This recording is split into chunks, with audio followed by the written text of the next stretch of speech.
Good afternoon. Let me start with Kiran DB, Senior Director, Solutions Sales, Microsoft India. Kiran, welcome. Harmeen Mehta, CIO, Head of Digital, Bharti Airtel. Welcome, Harmeen. Keshav Murugeshm, Group CEO, WNS. Welcome. Manish Bahl, Senior Director, Center for Future of Work, Cognizant. Welcome, Manish. Padmaja Alaganandan, Partner Consulting, PwC India. Welcome. Ramesh Swaminathan, Chief Financial Officer and Executive Director, Lupin. Welcome, Ramesh.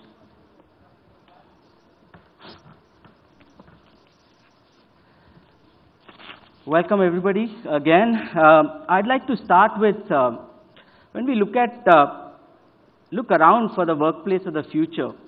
There's either a greater emphasis on ambience at the workplace or sometimes at the culture of the workplace. And rarely do we see both of them blending perfectly. And now we have a third element, technology, for a few years in the past. So let me begin with Padmaja. Padmaja, how does technology bring the perfect blend between ambience and the culture at the workplace? Thanks, Rajeev. I think when we talk about workplace, what you've raised is a very interesting question, because honestly, how do we even define the workplace, right? What is work?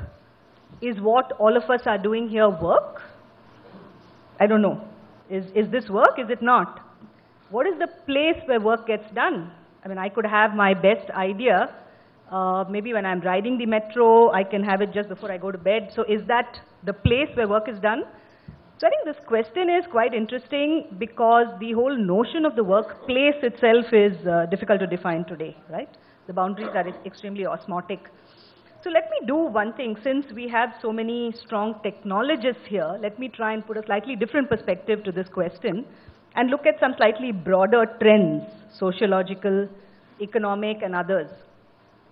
So I think today the whole concept of the workplace and how technology and culture are coming together has to be seen in the context of the mega trends, right? Whether it's about greater urbanization, whether it's about the whole shift of power from the west to the east, whether it's about the demographic changes, just what's happening geopolitically. And I think 2-3 things that stand out for me. The first is, and these are very relevant in India as well, the first is just the asymmetry in wealth between the haves and the have-nots, where globally 1% of the population controls 50% of global wealth, right? So that's a very important backdrop against which we have to look at the workplace and the workforce of the future. I think the second aspect is very clearly on technology, not just in how it's driving new business models, but how it's changing behaviors. So it's changing norms at work, it's changing how we want to engage with each other. That's a very important difference. It's fundamentally changing our behaviors, which is pretty deep-rooted. And I think the third aspect is how the whole trust in, big corporates, in governments, is actually eroding world over, right? India is probably a happier situation, but it's still something which there's a lot of questioning. Sometimes it appears like it's eroding world over. So against this backdrop, what's going to be the workplace of the future? We believe that it's going to polarize into 3 distinct worlds.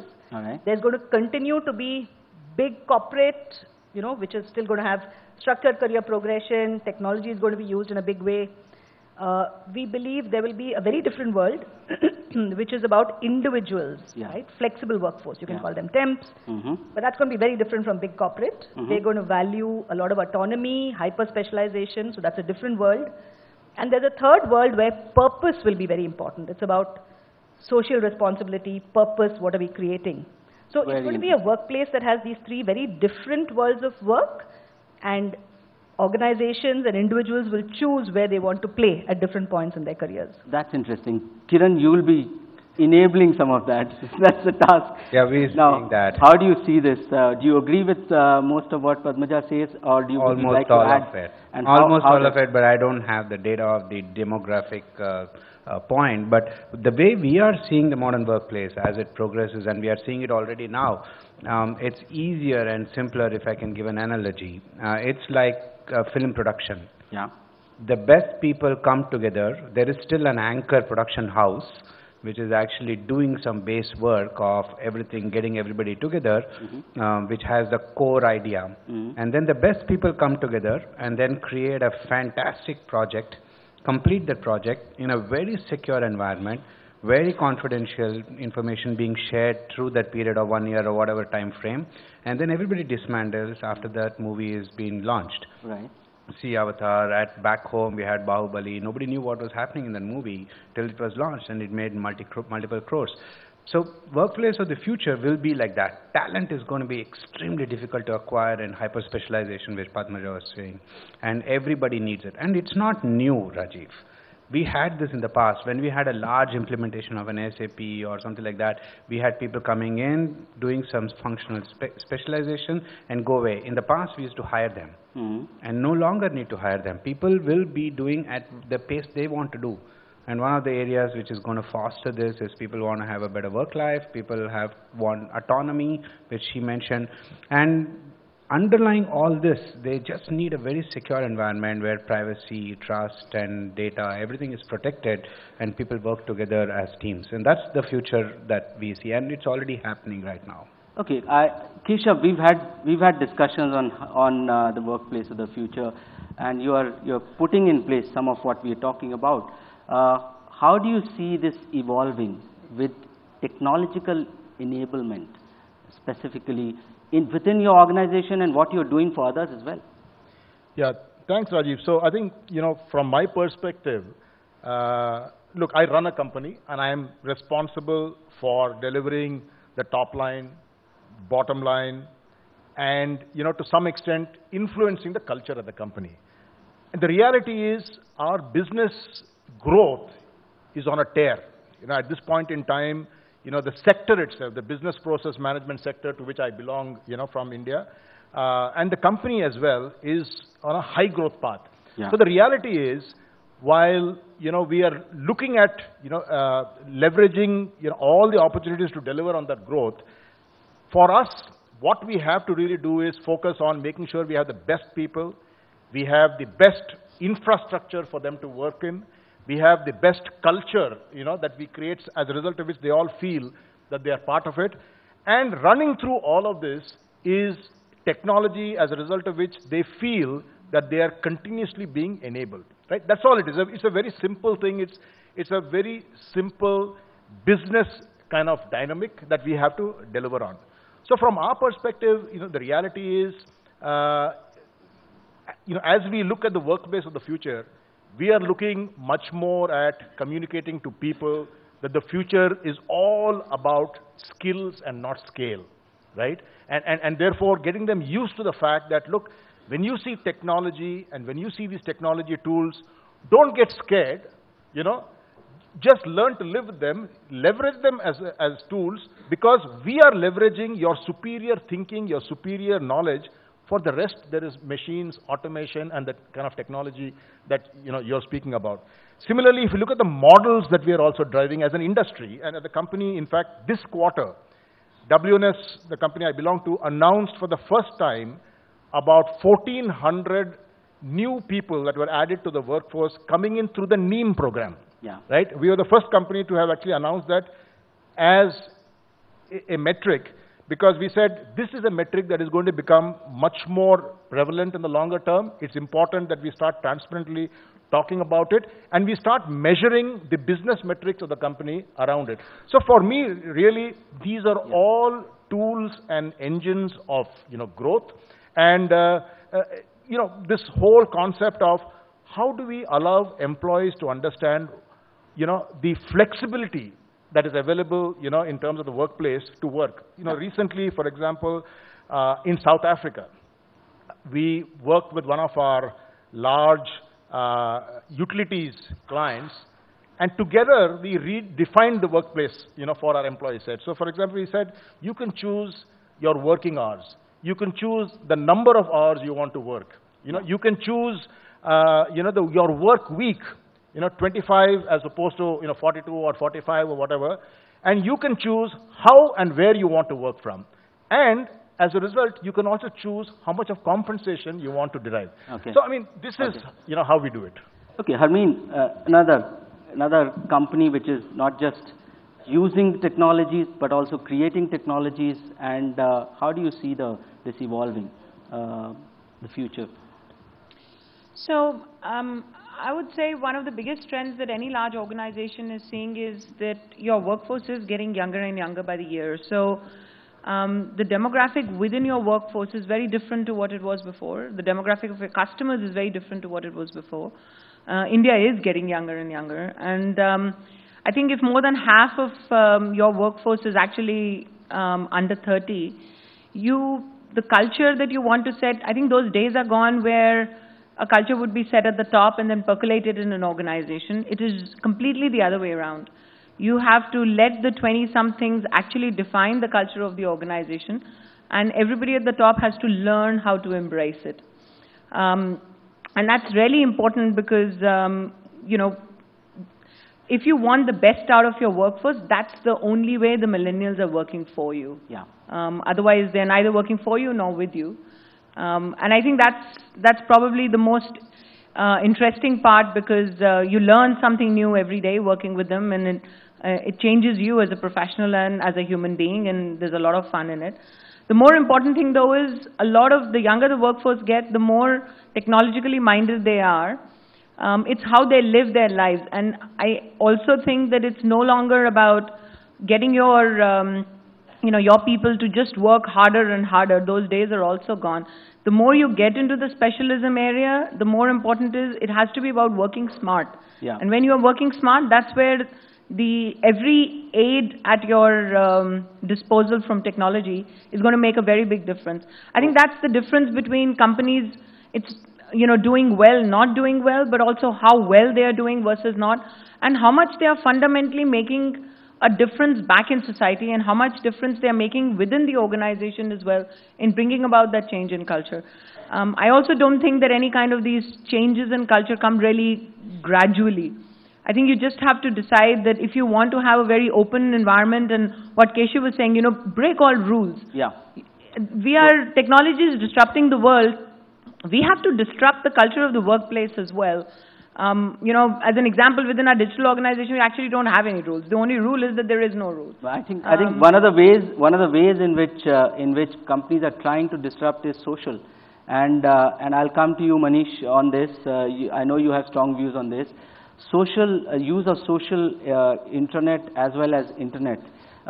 One is, of course, the whole tussle between whether you should use it only intranet or should it be internet plus internet. So your thoughts, and then we move to Ramesh on his thoughts on this. Sure. So if you look at, 77% of consumers who have an access to internet, they view social media platforms critical in maintaining social relationships. So definitely social media platforms have become an integral part of our life. Middle of the night you get up and there's an urge that you have to check your emails, right? But ultimately, what does it mean from the future of workplace, perspective? If you look at the workplace, is not just a physical space where you go and get the work done. It's not about a fancy office or a fancy desk. It's all about experiences. Employees are seeking experiences. But the problem is, many times, companies are looking at the media aspect of social media when it comes to engaging with, employees. Because if you look at, you have to really understand the complex social structure around employees when it comes to providing those experiences. So we believe moving forward, there are going to be two things that will happen. One, definitely companies are going to look into the social aspect of their employees so that they can provide better experiences. And then second is how to leverage technology to connect the dots at the end of the day. Because future of workplace is also the reflection of future of work.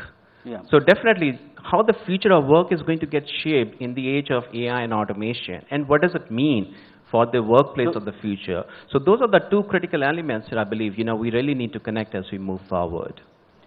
Ramesh, your thoughts on use of social media at workplace?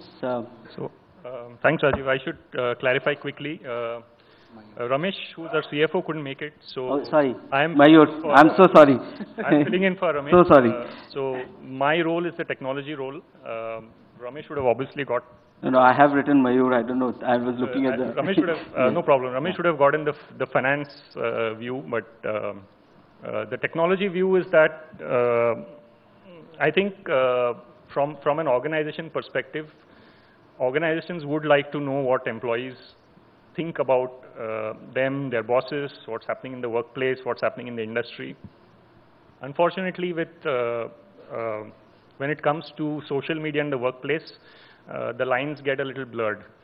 So whether it's the intranet or social media based on the internet, I think both employers and employees need to be a little careful of what's actually getting posted there. We saw. So what is it that you allow both, or you enable both? So in a limited sense, we do, but we do have policies that guide employees into telling them what's appropriate to be posted and what's not appropriate to be posted. Right. We saw an example last week of a video that went viral. Apple launched their iPhone 10, and there was a video that went viral about a privileged engineer at the Apple engineering group, whom Apple had to let go because his daughter posted a video of the iPhone 10. He got sacked. Before it was actually launched. Yeah. Now, one can argue that this was done by a relative in a perfectly personal capacity, but I think that's where the lines begin to get a little blurred. Even if it was done by a relative in a personal capacity, using a personal device, it's still privileged information that was shared. So I think the lines begin to get a little blurred there, and there's a lot of work that employers need to do in educating employees, one, and for employees also then to follow the guidelines. Yeah, Keshav, I saw you and Harmeen interested in adding to this, yes. Yeah, I'll just take an additional stab at that. I think all these are very valid points, and I think from a company's point of view, it's important for us to coach and set certain rules in terms of how to use social media. But remember, there are other mechanisms which you can create inside your organization to enable people to really communicate with each other. So, for example, at our company we use Yammer, and we heard Satya talk about it this morning at breakfast. We use it. There's a lot of buzz, lot of activity that takes place there, which is internal to us. Yes. But at the same time, remember, social media is also being looked at beyond your own employee base.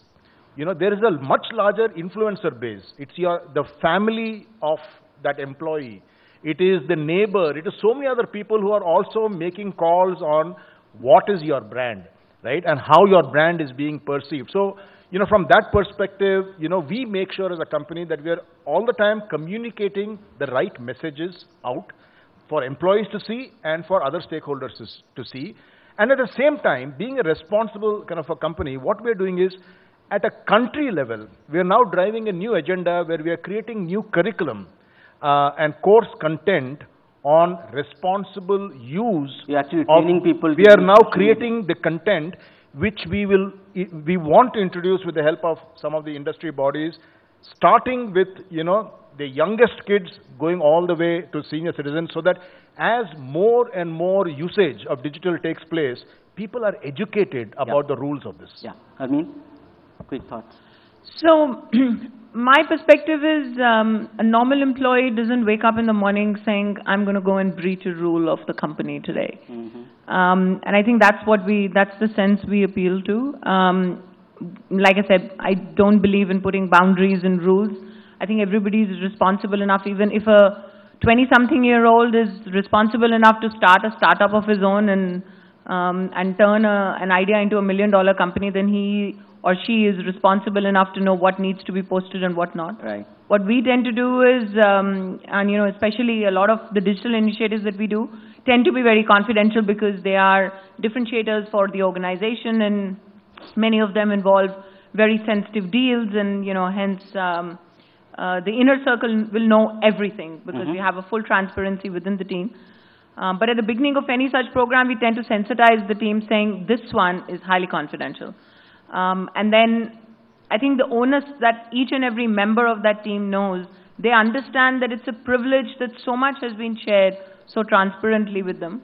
And we normally, since we've started doing it in a very open manner, and there are certain programs which are highly confidential, we tend to do an internal kind of an NDA with the employees saying, just make sure you don't overly brag about this, and we never see a breach on that. Where you see a breach is where, there is always this one antisocial element that will come from somewhere. In that case, it's very clear that it's time to part ways, because there and our philosophy as an organization doesn't match. Yeah. Just to add to it, right? I think the biggest challenge for organizations is no matter how much restrictions, or how many policies you are going to roll out, employees will figure out a way to access social media platforms, and you just can't stop them. So I think the best way, what Harmeen was saying, the best way is to educate people, right, about the do's and don'ts, and about the confidentiality, about the, sensitivity of the work that you are going at the workplace. So providing, that education, building the trust, the confidence is very, very important, rather than putting restrictions on them using, different social media platforms, because they are going to find out a way to use it. We've actually gone as far as... Sorry, go ahead. I was just going to say, we've gone as far as adopting Facebook at work, and all our retail, workforce is completely on it, and now the whole organization is moving towards it. So at that point, I think we've already blurred the lines, and the responsibility, like I said, is on the individual, and not on any boundaries you can put either as a company or on an individual. Those days are gone. Yeah, the way the future currently actually is, we should just understand one thing at the basic. People are designed to get things done. So they will figure out a mechanism to get it done. If they don't have that expertise within the closed room, within the closed team, they will reach out to anybody and everybody in their social circle of the human network that they are aware of, and reach out to solve the problem. So it's imperative to us as organizations and decision makers to create an environment where people can actually express freely and actually harness the human network that they have access to. And it's our responsibility to create that environment which is fluid and also creative, not restricting them. And maybe Keshav is right, it's only education constantly. Now, one of the thoughts that's going around is this whole concept of holacracy. Self-management, self-governance, self-organization. You want to take a shot at this? Is it likely to take roots? Is it going to take roots? And then I know Padmaja has views on this as well. I actually feel, going back to Harmeen's point, the millennials have a very high degree of self-awareness on this one. Yes. They actually started their world with experiential failures. And they never accepted any norm. And when you have somebody in the organization who's young and who's just joined from college or things like that, they actually would have seen all the challenges they've gone through in the past. So we don't have to impose something which is rule of a company. They already are aware what is right and what is not right, and they are aware of the boundary between what is life and what is work. And very rarely do you see exceptions, like Harmeen mentioned, but those exceptions are so far and few. If you look at the demographic of the people that we have, so self-awareness and self-management is getting ingrained very deeply, and it need not be forced in. So you're saying it may not be seen as holacracy, but it already exists. It's existing. It's existing. If you look at the demographic of an organization, it's existing in a huge spectrum and not existing in a very small, and that's an exception. Padmaja, you think it's already taken roots, or is it yet to? So I think there are many situations where a holacracy or a self-governing system, where you have circular organization structures rather than a typical pyramid, can work, and there are situations where it won't work, right? So a couple of thoughts that come to my mind. One is about the whole issue of demographics and millennials. Sometimes I feel that, while every generation is a product of the circumstances it grew up in, and there are a lot of things that bind millennials together, at the same time, we also overgeneralize. overgeneralize, right? So there are millennials and there are millennials, and self-governance works very well among certain millennial groups. It may not work in other groups. So that's one view that I have. Particularly in a country like India, millennials come from such diverse backgrounds, right? You have people who come in from an agricultural background, you have people who are third generation professionals, you have people who move from business to profession. So I think it's difficult to generalize there. That's one thought. Second is, one of the learnings around self-managed teams, if I go back to the predecessor of this thinking, which was Ricardo Semler, in a way, who wrote in the 90s and 2000s, he wrote books like Maverick and, what was it, 7-Day Weekend, where one of the learnings is that self-management works very well up to a certain scale. So he actually found that when you have teams up to 200, 300, they are beautifully self-governing, but then you have to spin them off and you have to allow them to work autonomously. The moment we have a quasi where we say you're self-governing, but then you impose all our, corporate structures and rules and risk policies and all of that, it kind of becomes self-defeating. So you're saying it doesn't work for very large teams, or do you have to create multiple concentric circles or such teams like that? That's what generally empirical evidence has shown, that it works well till a certain scale, because then the same principle is used in microfinance, for example, right? Yeah. When you have smaller groups who know each other, the personal touch is there, you're less likely to default. Once it becomes so big, then that whole anonymity allows a certain measure of, I can fail, I don't have to do my bit. Right. So, to a large extent, I think these work well in smaller groups. And that's where, as companies, we have to be willing to give that autonomy and not put, rules and boundaries around it and say, you're self-governing, but you have to comply with A, B, C, D, E. Then it kind of defeats the whole purpose. But I think there's a lot to be said for it in many circumstances. Manish, your thoughts on holacracy.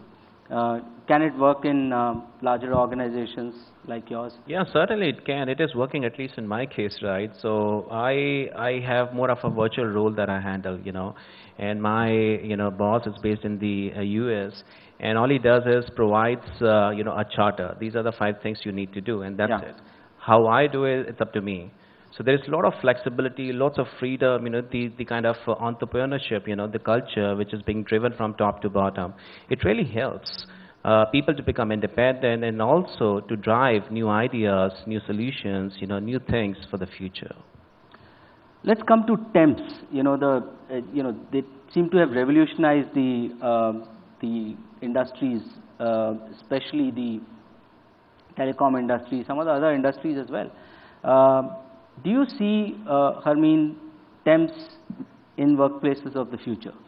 Or will they be a completely different commodity altogether? Absolutely. I think the workplace of the future, and even increasingly current workspace, it's all about getting the right skills that are needed for that moment in time, and there's no better way to actually go and acquire that. I think professionalism generally, my sense is professionalism is definitely increasing in the workforce, and it is increasing with the decreasing age as well. And I think that's making it much easier to actually go and employ anybody you need, whether it's for a period of time or it's for a period of work. You get the people in for what you need to do, and I think Kiran took a very good example in the beginning of the film industry. I mean, that's a classic example where specialists actually come together, create something phenomenal, then disperse, merge with other specialists, and again create something even more phenomenal. And that happens, that's a way of life. Each film requires a whole lot of teamwork and a whole lot of specialism. And at the same time, that group of people might, as a whole, might never ever come again. Some of them might, but never as a whole. And yet, magic happens every time we walk, well, not every time, but most of the time. Yeah. And I think the same thing is very much coming into the rest of the world as well. And I think the days of generalism, general managers, all that is way behind us. You'll never, I mean, look at the top CEOs of most of the top companies. Each of them actually has grown out of a specialism. Very much is an era of specialism. And the more we work towards that, what you need to create at that point in time, you need to bring, my philosophy is always bring the goddamn best couple of people who've who know this subject and have done it before, if possible, and if they haven't done it before, have the guts to go and take as big a risk to do it at such a large scale. And then, you know, you also have to create a culture where failure is absolutely okay and accepted. I mean, you can't have fear of failures when you're working with people like that. Because if you are, then you are actually not experimenting, not being innovative at all. You're playing within the ranges of safety, and that means you're doing something that's very normal. If you are doing anything that's cutting edge or trying to push the boundary as much as possible, there are times where you're not going to get it right. And in fact, you're going to fail 10 times before you actually succeed. You need the tenacity, and you need the right people who can actually go and do that for you. Kiran, do temps have a future? Not in the current state, not in the current form, but in a totally different form. Okay. There will be swarms of individuals, not within the company, but in the human network or within the network access of the organization. Some sort of virtual contingency pool, okay, where you just throw up a request and then somebody picks it up, solves that problem and gets the job done. Yeah. If it is micro work like 1 week or 1 month, depending on the duration, it doesn't matter. At the end of it, hyper specialization and extreme dearth of talent pool will never be allowing us to hire people for some really good stuff. Like today we have a dearth of data scientists, for example. I'm like, if you are a data scientist and you have data scientists in LinkedIn, you'll probably get 20 emails every day asking for people to come and do some work for you. Yeah. And Harmeen is right. There will be situations that you know that person can do, and you don't want to hire that person because that person is required for that job, and the job is done and then it's gone. Today we are almost everybody in this organization, in this audience will have GDPR as some sort of a thing that we'll all have to regulate and be ready by May 18. Now, we don't need to hire a GDPR specialist. You need somebody who knows what is the process that is important for GDPR regulation compliance, and that person can go away after May 18. So temp or contingent will start having that morphed entity in the future, and that's how it will be. Keshav, you wanted to add to that? Yeah, I just want to add something here. So, and in fact, something a little dramatic, if you don't mind my saying so. But if you look at the McKinsey study, I just throw some numbers out there. It says that even today, you know, 30% of the independent workforce already exists, and it's likely to go to 40%, you know, by 2020. And guess how many we have in that group in India today? It's 15 million, which is 40% of that overall number, right? So it's already a large number. The way we are making progress, you know, based on, first of all, how we are driving the cultures of our companies, what are being demanded from us by the millennials in terms of how they want to really get involved. We spoke about holacracy and things like that. How they want to get involved in a shared vision and participate in all of that. And the fact that there are already models where even a CFO, you know, can now be hired on call. Yeah. Right? I actually think that in the, you know, medium to long term, this concept of Uberization of the CEO's role also will be there. Right. Right? Where for specific time, you will use or leverage, you know, specific people, and then you will get out. I think it was defined in different formats, but I don't see why it can't go all the way to the CEO. Okay. So, in this, Mayur, I want to come to you here. In this era of where the lines between work and life personal life are blurring, is it even fair to talk of work-life balance? Is it all one and the same? I think there is still a concept of work-life balance. An excellent example would be somebody working in a workplace versus somebody working at home. There's several advantages to teleworking or working from home. Among the advantages is one cuts down on one's commute time significantly, one cuts down on meeting time significantly. There's a lot of complaint about meetings which seem to be an end in itself rather than a means to an end in most workplaces. You get more time for more creative expression as against working in an office environment. The flip side of working from home or teleworking is that an employee typically when he or she leaves the office switches off or is supposed to switch off, use the commute time to unwind, and then get down to the personal side of things. When you're working from home, that switching off tends to be a much longer process. So you're checking your email, you're going back, doing some personal stuff, coming back, checking your email again, probably attending a conference call. So the lines are definitely, the concept is definitely blurring, but it's still there. And I think to a large extent, it becomes a matter of individual preference. When I speak to people, I get dramatically different views on the same subject. Some of them love to work from home. Some of them say, no, I would rather be in office, switch off, and come back home. So I think it's, there are definite productivity gains on teleworking, but there would also be a different point of view that one still would like to stick to a workplace. So Richard Branson, Manish, is is a big fan of this work-life balance, and he says that there is practically no difference between the two, and that's the best way to work. And he's written tomes about this, comes up on LinkedIn every once in a while talking about this.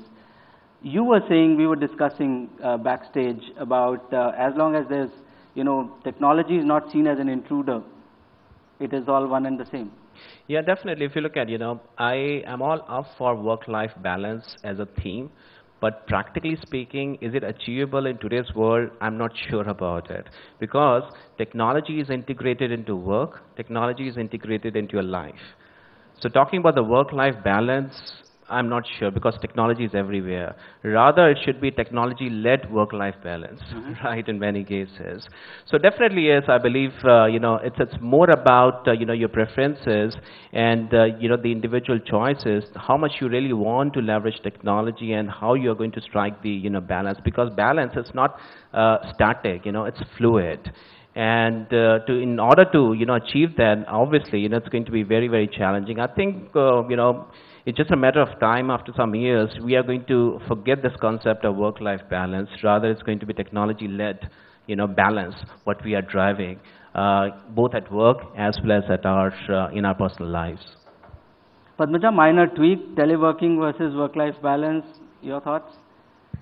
I feel the concept of a work-life balance itself is under question because, again, to go back to where I started, say if I do a personal training program, right, or do something which is helping me as an individual, maybe part of it in this current role, part of it for the future, I mean, where do I put it? So I feel that the concept of what is work and what is life is more related to an area where there are clear physical demarcations and less easy to relate to today. That's one thought. Secondly, I feel that even to the extent that we are talking of balance, right? Balance between different priorities, some of which are professional, some of which are personal. That's really for each one to create for themselves. And I believe that a lot of the younger workforce are more adept at doing it today in terms of drawing out that boundary. So I think the concept that the organization will provide it to you doesn't make sense anymore, right? No company has the right to say, okay, I will give it to you or not give it to you. It's much more for each individual to say that here is what I am, crafting as my balance, and here's how much time I have, or here's how much priority I'll accord to different things that are important in my life. So it's for each one to look at it rather than for the organization to give it. On teleworking, needless to say, it frees up so much of productivity. I completely agree with the points that Mayur said. And today technology allows, say, collaborative working by people who are in completely different places, right? Whether it's meeting, whether it's even product design, people can create a presentation at the same time, being in different places. At the seed of it, however, there is still a need for some kind of belonging, some kind of, cultural coming together. The good thing is, when you don't meet face to face, there's actually less bias, right? When people meet face to face, human tendency to say, okay, you come from here, therefore you must be like this. It's so deep-rooted in all of us. Technology makes it anonymous, so in some way biases go away. At the same time, there is a need for some belongingness. So I think there are always parts where it's important to figure out how to get that physical, meeting of people. But to a very large extent, there's huge productivity gains and that come from teleworking. Kiran, your experience on work-life balance within this organization? It's very personal according to me, and that's what I keep telling my team, and every time I speak to anybody in Microsoft or wherever is the company I go to.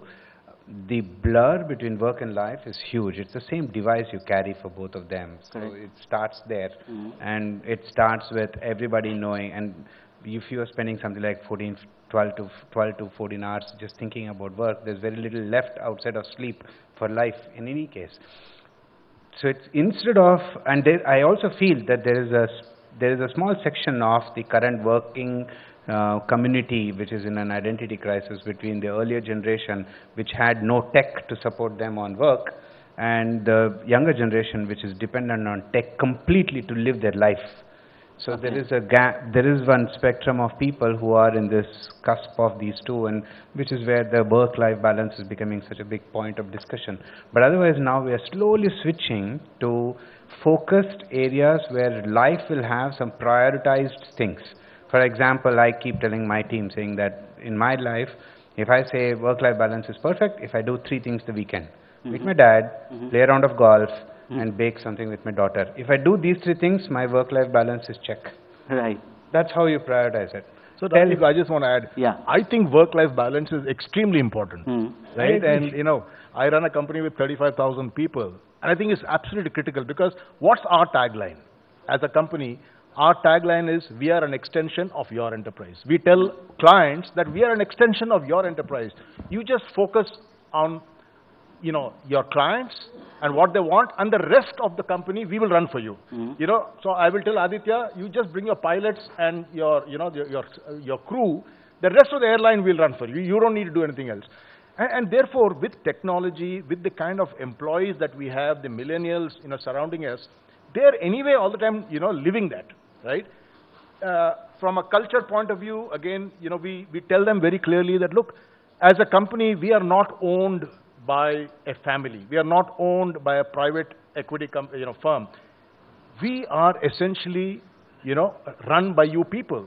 And therefore, you decide what are the policies and procedures you want, what are the kind of impacts that you want to create, how do you want to involve yourself in culture creation as well as programs, as a result of which, when you come to office, you don't say that, oh my God, I'm going to office, right? You actually say, hey, I'm going to this great place to work, and in the evening, when you go back home, you're sharing your, you know, your war stories with the rest of your family and things like that. So I think that is what we have created in our organization.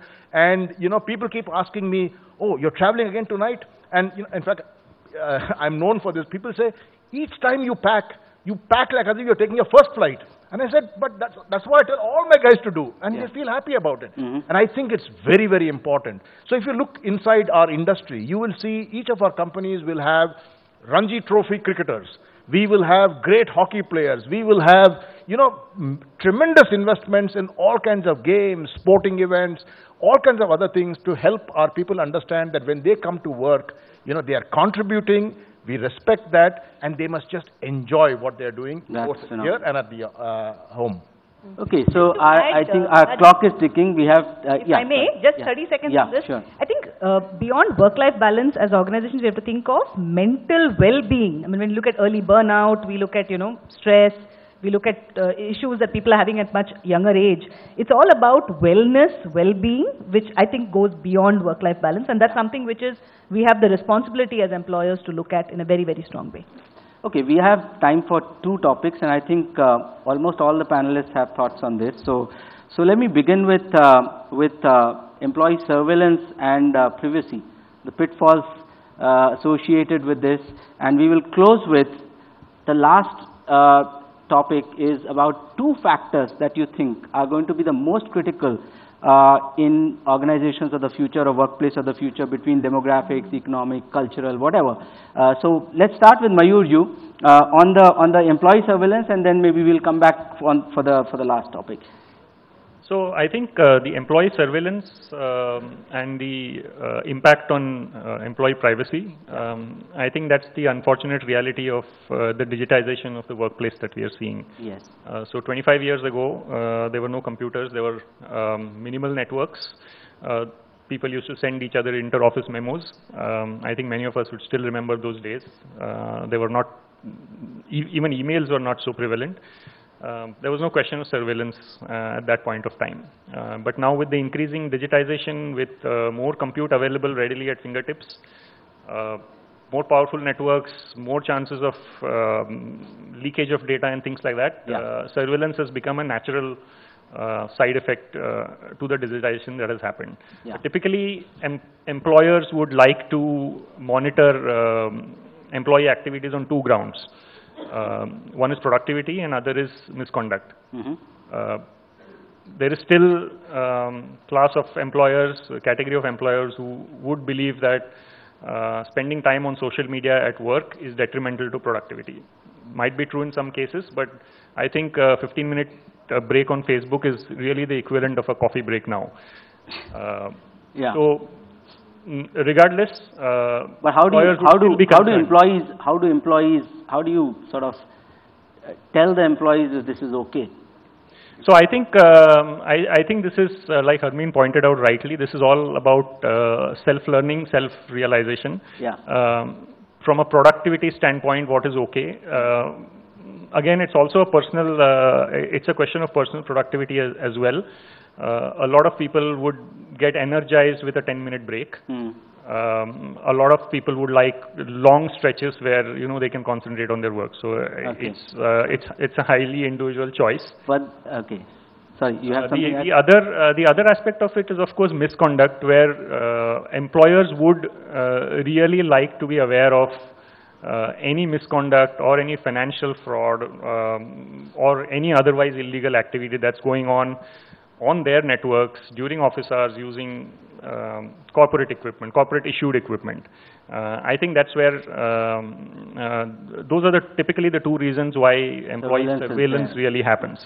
Padmaja, where is the biggest pushback from the employees on this subject? I think it's a very nuanced and difficult topic, because to my mind, all organizations respect the employees and trust them to do the right thing.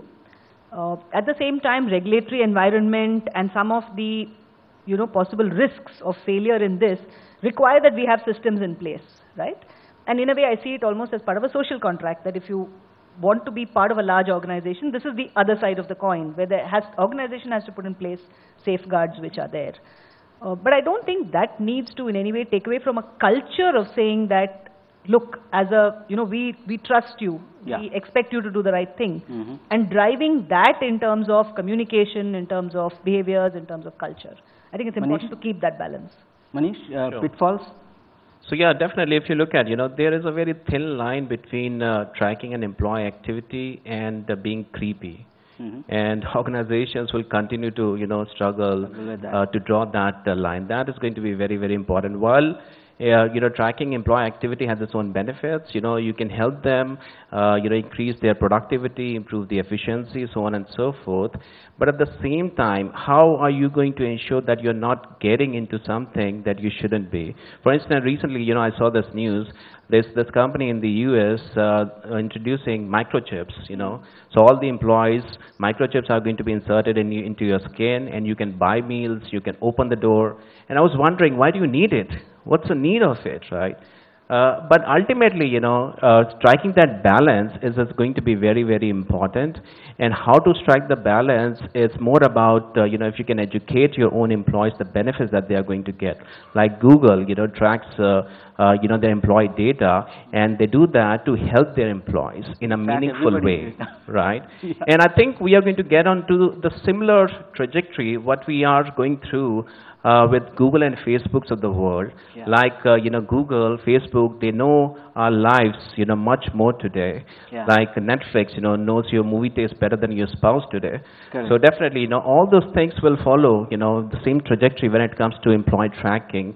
At this point of time, employees maybe are not aware, or even if they are aware, they are not very, they are least bothered about it.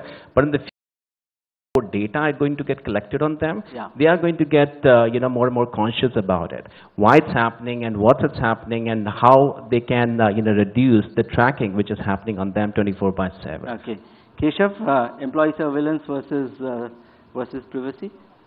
So I'll tell you, for us, when we communicate with our employees, we tell them very clearly, we are not in the business process business. We are in the reputation business. We are in the reputation of this country and 12 other countries that we operate from. We manage the reputation of some of the world's biggest brands across many sectors who are sharing their most confidential data, with our employees and with us. And therefore, what we do is we trust, but we verify. Right? That's the philosophy we have at the company. We have very strong kind of control systems and networks, as a result of which, only authorized information is available to the right people. But the overall philosophy is, and the culture is one of high levels of trust and constantly reminding people about our circle of values. Yeah. And when I say circle, client first is our first value, but the I stands for integrity. And we keep on telling them that this is the kind of company we are. Every now and then we will have some, vague example of someone not doing the right thing, and that person becomes an ex-employee immediately. But we are not the kind of company that will constantly, be like Big Brother watching you. Harmeen? I think same here. We don't overly, track from just the productivity concept, etc., but much more. For example, a large part of the sales force, their beat, etc., is managed because all their expense, everything is related from that. It's all automated. They don't have to go and fill expense reports. We reimburse their petrol and everything automatically.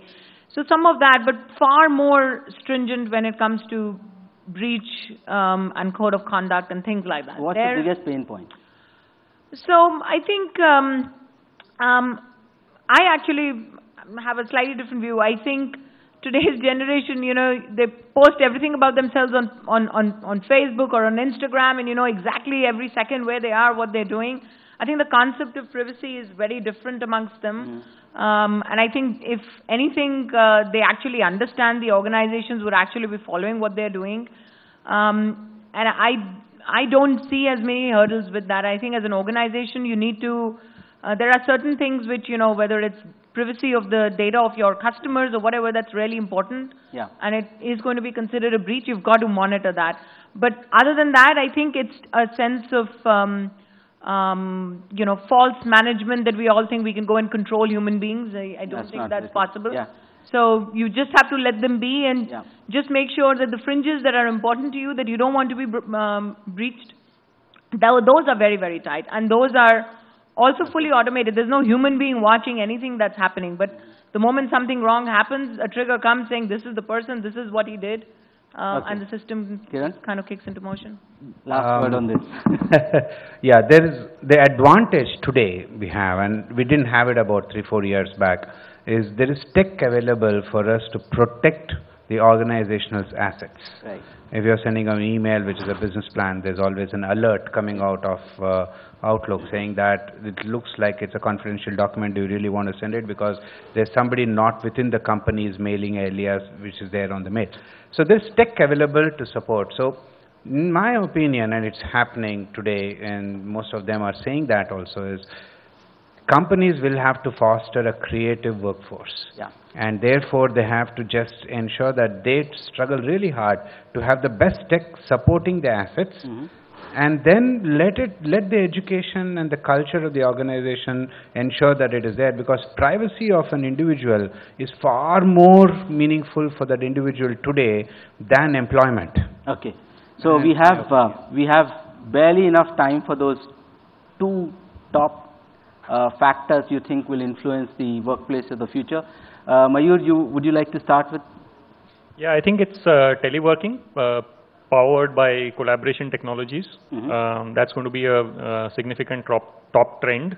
I think it's particularly important for a country like India, where the digital infrastructure can, to an extent, compensate for civic infrastructure, where people have commute issues and things like that. So I think that's going to be a major trend.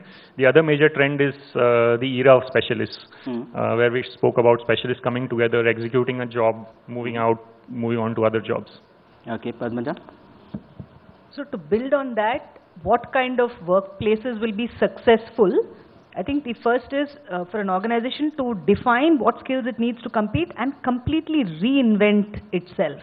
So whether it's about saying, okay, we are going digital, therefore these are the skill sets we need, and just turning the whole organization around, right, in terms of the people to build, in terms of the specialists to borrow, to bring from outside, in terms of the incentives, performance management, the work. So it's about continuously reinventing, changing. I think that's critical success factor number one. And the second is the ability to manage so many micro segments. I think every organization will have so many different kinds of people. You'll have the specialists, you'll have the core of leadership, you'll have, you know, different kinds of people who come in and go out. And how do you manage with very different micro segmentation and policies to keep each of them engaged and productive? Manish? So the way I look at it, the future of workplace cannot be looked in isolation. The future of workplace is directly linked with the future of work. How the future of work is going to get shaped for organizations, especially in the age of AI and automation.